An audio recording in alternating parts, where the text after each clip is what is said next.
আল্লাহ তাআলা কিয়ামতের দিন সাইয়েদনা নূহ আলাইহিস সালামকে বলবেন, নূহ তুমি কি দাওয়াত পৌঁছিয়েছো তোমার উম্মতের কাছে? নূহ আলাইহিস সালাম বলবেন, হ্যাঁ আমি পৌঁছিয়েছি। এবার নূহের উম্মতকে আল্লাহ জিজ্ঞেস করবেন, এ নূহের উম্মতেরা, তোমাদের নবী নূহ কি দাওয়াত পৌঁছিয়েছে? নূহের উম্মত বলবে, না আল্লাহ, আমাদের কাছে কোনো সতর্ককারী আসে নাই, কোনো নবী টবি আসে নাই, কোনো দাওয়াতও আমরা পাই নাই, আপনারাও চিনি নাই, জান্নাতও চিনি নাই, জাহান্নামও চিনি নাই। নূহ আলাইহিস সালাম বিপদে পড়ে যাবেন। তখন আল্লাহ বলবেন, নূহ তুমি বললা পৌঁছিয়েছো, তোমার উম্মত বলে কিছু পায় নাই। নূহ তোমার কি কোনো সাক্ষী আছে?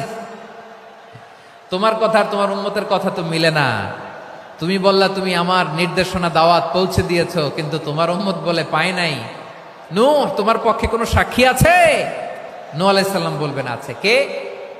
উম্মতে মুহাম্মাদী। তখন আমরা বলবো, আল্লাহর নবী নূহ আলাইহিস সালাম তিনি আপনি যা যা বলেছেন ঠিক তা তার উম্মতের কাছে পৌঁছে দিয়েছে। এবার নূহের উম্মতের সাথে আমাদের ঝগড়া লাগবে। তারা বলবে, তোমরা আসছো আমাদের হাজার হাজার বছর পরে, তোমরা কি করে জানলা? তোমাদের সাক্ষী ধর্তব্য হবে না? আমরা তখন বলবো, আমাদের কোরআনে তোমাদের নবীর নামে আল্লাহ তাআলা একটা সূরা নাজিল করেছেন, সূরাতে নূহ। আওয়াজ করে পড়েন আল্লাহু আকবার।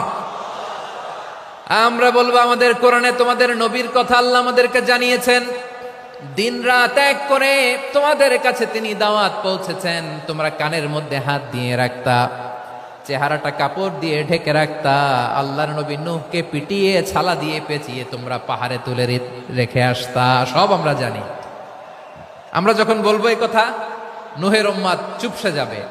তখন আমরা সত্য বলেছি কিনা এটা আল্লাহ তাআলা জানতে চাইবে বিশ্বনবীর কাছে। তখন বিশ্বনবী আমাদের পক্ষে সাক্ষী দিবেন। আওয়াজ করে বলেন আল্লাহু আকবার। এজন্য আল্লাহ বলেন, নবী আপনি হচ্ছেন সাক্ষ্যদাতা, সব নবীদের উপর আপনি হবেন সাক্ষী, আবার আপনার উম্মতের সাক্ষীর উপর আপনি হবেন সাক্ষী। তার মানে নবী গো, কিয়ামতের কঠিন ময়দানে আপনি হবেন রাজ সাক্ষী। বিশ্বনবী কি সাক্ষী? আওয়াজ করে বলেন, রাজ সাক্ষী, সব সাক্ষীর বড় সাক্ষী। এজন্য বিশ্বনবীকে আল্লাহ তাআলা প্রথম যে বৈশিষ্ট্যটা দিয়েছেন সেটা হচ্ছেন শাহিদ। তিনি সাক্ষ্যদাতা, উইটনেস।